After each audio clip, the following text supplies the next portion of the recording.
Salut à toutes et à tous, et ravi de vous retrouver pour une nouvelle édition de la Minute Quintet, direction l'hippodrome d'Anguin ce samedi 26 juillet, avec un très beau rendez-vous qui sera support de Quintet, le prix Jean-Luc Lagardère, quatrième course du programme, une compétition internationale pour l'élite des chevaudages, hein, un groupe 2 pour des concurrents de très belles valeurs. Malgré tout, il en manque quelques-uns, mais ils sont 14 au départ sur le parcours de 2875 mètres. Cette quatrième course sera prévue aux alentours de 15h15. Comme j'ai dit, on a un très beau plateau. Alors bien entendu, il manque certains des meilleurs, hein, certains champions comme Go On Boy, comme Idaho Tiar, Orsi Dream par exemple, pour ne citer que. Toujours est-il qu'on a quand même un plateau de qualité avec notamment le 10 In Excess Bleu que j'ai retenu en tête et pour cause. Il est impressionnant, il est tout simplement invaincu depuis maintenant début décembre. Il a aligné 9 victoires consécutives sur l'hippodrome de Vincennes. Alors bien entendu, on change de cadre, c'est l'hippodrome d'Anguin, mais c'est un cheval qui a déjà bien fait sur ce parcours. D'ailleurs, je crois qu'en 3 tentatives sur ce parcours, il compte 2 victoires, une deuxième place. Donc honnêtement, on ne peut pas lui reprocher grand-chose. Il est de nouveau déféré des 4 pieds. C'est actuellement ce qu'il se fait de mieux du côté des Hongres en France. Bien entendu, là, il n'y a pas que des Hongres, mais j'ai envie de vous dire que vu la qualité d'ensemble du lot et le fait qu'il manque quelques-uns des meilleurs chevaux sur la scène européenne et même mondiale, il est pourquoi pas capable de signer une 10e victoire de suite. Ensuite, en deuxième position, j'ai retenu le 2 Jabalpur. Écoutez, Jabalpur qui vient de battre Go On Boy en remportant le prix René Ballière dans un temps canon. Hein. C'était vraiment impressionnant sa fin de course. 1,87 sur le parcours de vitesse. Mais c'est un cheval qui a également montré de la tenue. Donc ça ne m'inquiète pas qu'il soit sur plus long. Il a déjà bien fait également du côté d'Anguin, donc ça non plus, c'est pas forcément un signe qui peut inquiéter. Pour moi, il n'y a pas de raison qu'il ne confirme pas. Il est déféré des 4 pieds, de nouveau confié à Gabriel Léger-Mini. Voilà, faudra peut-être pas faire le fort. Une Excess Bleu va peut-être prendre les devants, quoique on verra comment va se dérouler la course. Mais en tout cas, Jabalpur, vu ce qu'il vient de montrer en battant Go On Boy, qui n'est vraiment pas le premier venu, on a en droit d'en attendre une très bonne performance et une confirmation. Ensuite, en troisième position, j'ai retenu le 9, Crack Taimatu qui revient bien. Hein. Dernièrement, c'est vraiment la note. Hein. Il ne s'est pas forcément exprimé comme il aurait voulu. Et c'est vrai qu'au final, il a quand même très bien couru en terminant 6ème du prix de la Manche, un groupe 3. Il traçait une plaisante fin de course. Une 12-3 hein, sur le parcours de tenue de l'hippodrome d'Anguin, donc un très bon chrono. Il sera cette fois-ci déféré des 4 pieds, donc attention, je pense qu'il est sur la pente ascendante, il va encore afficher des progrès, et vu que c'est l'un des meilleurs de sa génération, qu'il a remporté 2 groupes 1 hein, à Vincennes, on est en droit d'en attendre une très très bonne performance. Ensuite, en quatrième position, j'ai retenu le 13 Cocktail du Dain. Encore un concurrent de 5 ans qui fait partie de l'élite de sa génération. Hein. C'est la première fois qu'il va affronter ses aînés et c'est vrai que c'est palpitant. Alors on ne l'a pas revu depuis sa victoire dans le prix Albert de Marque. C'était début mai. Maintenant on connaît Philippe Allaire, c'est un fin préparateur. Il a mis l'émoji vert, il défère des 4 pieds. Donc voilà, il a déjà bien fait à Anguin. Il n'y a pas d'ombre au tableau, hein, même si on ne l'a pas revu depuis plus de 2 mois et demi. On sait qu'il a été préparé pour cette course et il a beaucoup de dureté. Lui est capable de prendre la tête aussi. Donc peut-être que ce sera lui qui prendra les devants.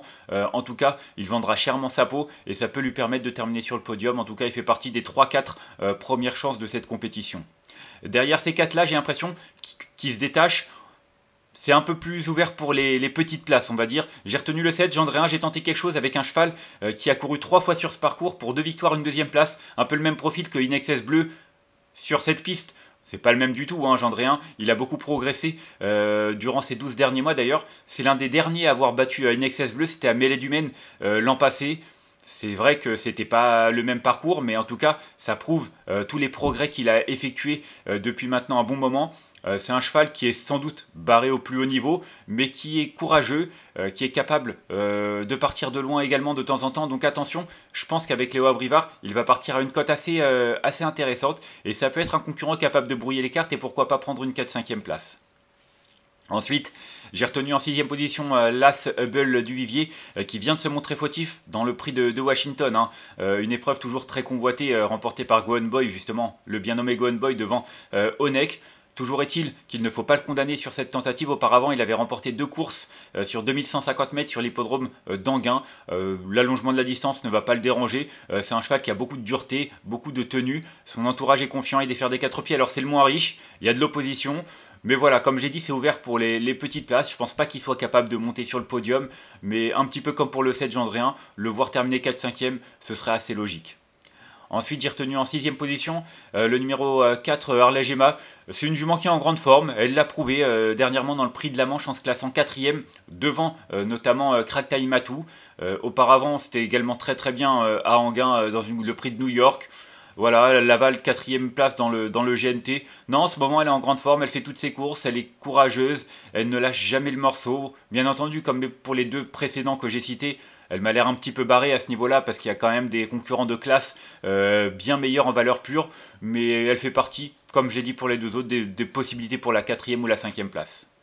Et enfin, en 8ème position, j'ai retenu le 12, Elvis du Vallon. Un cheval qui est courageux, qui a de beaux restes malgré son âge. Il vient de le prouver en se classant 3ème du prix de Washington. Alors il est peut-être meilleur sur les parcours de vitesse, quoique il a également déjà bien fait, je crois, dans ce rendez-vous. Je crois qu'il a fait l'arrivée 2ème du prix Jean-Luc Lagardère en 2023. Donc voilà, alors c'était il y a 2 ans, il a un petit peu pris de l'âge, il est un peu vieillissant, mais il répond toujours présent. Comme je l'ai dit, il est courageux, ça peut suffire pour accrocher une 5ème place. Peut-être la 4ème si ça se passe comme dans un rêve, parce qu'il a forcément besoin d'un parcours un peu plus préservé, mais il fait quand même partie des belles chances pour une petite place et une surprise, ça peut être amusant.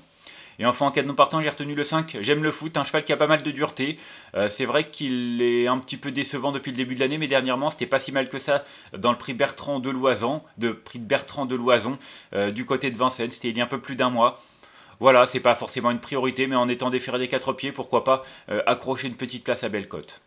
On va faire un petit récapitulatif de ma sélection avec le numéro 10 que j'ai retenu devant le 2, le 9, le 13, le 7, l'As, le 4 et le 12. Et en cas de non partant, le numéro 5. En conseil de jeu, honnêtement, je vous l'ai dit, pour moi, 10, 2, 9 et 13, ce sont 4 chevaux qui sont un petit peu au-dessus de la mêlée. 14 Émeraude de Baie, si elle ne faisait pas une petite rentrée et qu'elle n'était pas plaquée des 4 pieds, j'aurais dit peut-être qu'elle peut faire partie également du lot, mais déjà elle n'est pas forcément très à l'aise à Anguin, elle n'a pas souvent brillé, mais surtout elle fait une petite rentrée. Enfin bref, du coup 10, 2, 9 et 13 pour moi, au niveau de la valeur et de la forme actuelle, ce sont vraiment les 4 concurrents qui se détachent. Après il peut y avoir des surprises, on le sait, on en a vu, et ça risque d'arriver encore dans les prochaines semaines, mais au papier, ça se détache. On va en tout cas se quitter là-dessus. Moi je vous remercie de m'avoir suivi pour cette nouvelle édition de la Minute Quintet. Si vous avez aimé cette vidéo, n'hésitez pas à la liker, à la partager ou encore à vous abonner à notre chaîne YouTube en cochant la petite cloche pour être au courant des prochaines vidéos. On se retrouvera dimanche, je crois que ce sera en province, du côté de la Teste. On en reparlera quoi qu'il en soit d'ici là. Dès demain, il y aura également notre jeu concours avec gagner un mois d'abonnement au prono VIP sur le site turf-fr.com. D'ici là, je vous souhaite une excellente journée et de bons jeux à tous. Bye bye.